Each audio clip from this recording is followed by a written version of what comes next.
पाथरीमध्ये urban नक्षलवाद घुसलाय। संविधान दिंडी, पर्यावरण दिंडी, लोकायत अशा लोकांनी अर्बन नक्षलवाद घुसवलाय असा आरोप केलेला आहे। हो, हे बिनबुडाचे आरोप आहेत। गुलामांना त्यांच्या गुलामीची जाणीव करून द्या म्हणजे ते बंड करून उठतील। जाणीवपूर्वक हे कोणी गुलामीच्या बेड्या तोडायला बोलायला लागले नाही, सगळ्यांना अर्बन नक्षलवादी ठरवतील। त्यांचा तो मूळ स्वभाव आहे ब्राह्मणवादी। म्हणूनच 18ला वारकऱ्यांच्या बाजूने पंढरपूरच्या मंदिराची निकाल लागलाय। आता डॉक्टर सुब्रमण्यम स्वामी मी मुंबई हायकोर्टामध्ये हे मंदिर बडव्यांच्या हातात द्यावं असे रिट पिटिशन टाकली।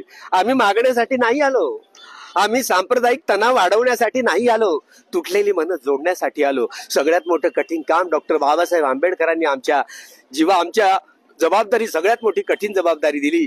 तुटलेली माणसं जोडण्यासाठी आम्ही आलो, माणसं तोडण्यासाठी नाही। ते उलट हिंदू मुस्लिम म्हणून स्वतः महाराष्ट्रातल्या मुख्यमंत्र्यांनी नाशिकची मशीद तोडली, स्वतः महाराष्ट्राच्या मुख्यमंत्री जैन मंदिर मुंबईचं तोडलं। एवढंच नव्हे तर खन्ना ज्यावेळेला सुप्रीम कोर्टाचे सुप्रीम सरन्यायाधीश होते, आता तुम्ही मशिदीत मंदिर पाहू नका एवढा ऑर्डर दिल्यानंतरही देखील उत्तराखंडच्या मुख्यमंत्र्यांना मुख्यमंत्र्यांनी बुलडोजर चालवलंय। माणसं हिंदू मुस्लिम म्हणून तुम्ही काय करणार आहात? माणसांमध्ये सांप्रदायिक तणाव वाढून तुम्ही काय बक्षीस मिळवणार आहात का? तुम्हाला काय स्वर्ग मिळणार आहे का?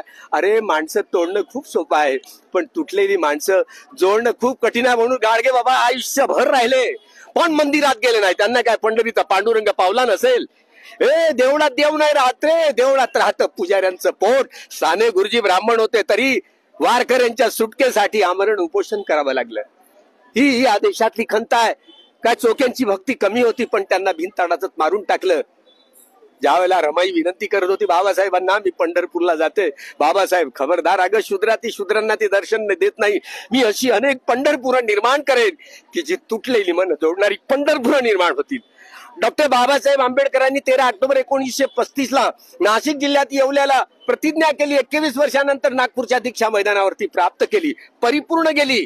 5 लाख लोकांच्या समुदायापुढे बोलताना त्यांना त्यांच्या रमाईची आठवण झाली, त्यांच्या डोळ्यातनं आसू आली। ते बोलू लागले, हे नवीन जे तुटलेली माणसं जोडण्याचं पंढरपूर मी निर्माण केलेलं आहे दीक्षाभूमीवर, मात्र माझी रमाई, माझी रामू मात्र जिवंत नाही आहात या पंढरपूरच्या सोहळ्यात। हे पंढरपूर माणसांना जोडणारं पंढरपूर निर्माण करण्यासाठीच सामाजिक क्रांतीचं अभियान आहे। भवतु सब्ब मंगल, भवतु सब्ब मंगल।